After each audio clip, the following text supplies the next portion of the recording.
Bugungi videoda Muichiro va Obaynining battlini o'tkazamiz va kim kuchli ekanini aniqlaymiz. Hammaga assalomu alaykum. Sizlar Mafilm News kanaldasizlar.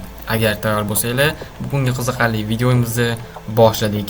Agar siz Obanai va Muichiro haqida bilmasangiz, kanalda ular haqida video bor. Bemalol o'tib ko'rishingiz mumkin. Battleni boshlaymiz.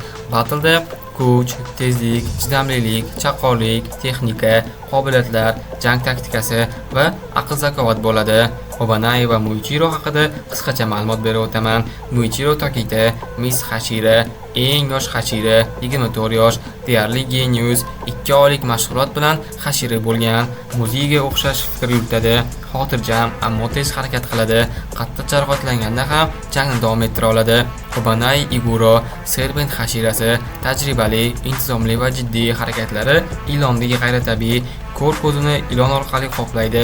Jang paytida dushman yo'lini chalg'itish bo'yicha usta, kuchi bo'yicha ikkisi juda kuchli, jismoniy kuchi juda yaxshi, lekin Muichiro Upper Moon 5 Gyokkoni yakka o'zi yengan. Bu ish hamma hashiralarni ham qo'lidan kelmaydi.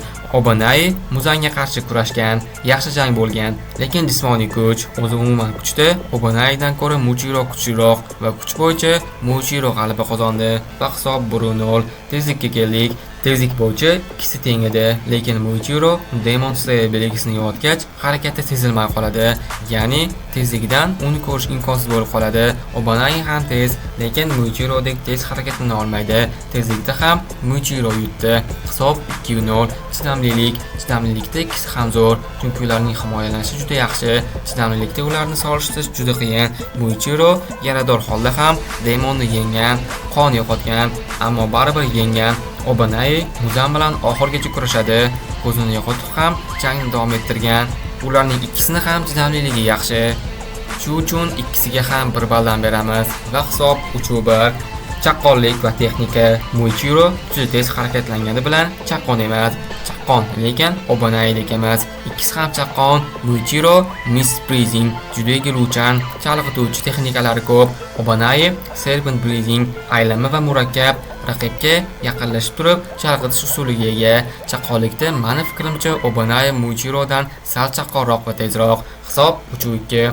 Qobiliyatlar va maxsus kuchlar. Muichiro Demon Slayer belgisi, Red Blade, Upper Moon 5 ni yakka yengan.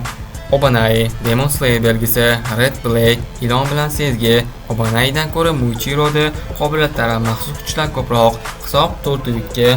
Aql va strategiya. Strategiya tuzib ishlatishda Obanaiga yetadigani yo'q. Obanaini Muichirodan yoshi kattaroq, tajribasi borligi sababli strategiyalari yaxshi tuzadi.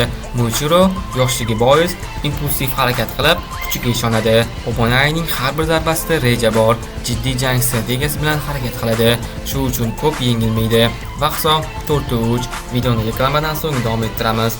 Sizlar YouTube kanal ochdinglar va videolar qo'yasizlar. Videolarga previewlarni ham o'zingizlar qilib, logo bannerlarni ham o'zingizlar qilgansizlar va videolaringizlar ko'pmas, kam prosmotr oldi. Nima uchun? Birinchidan, sifatsiz preview.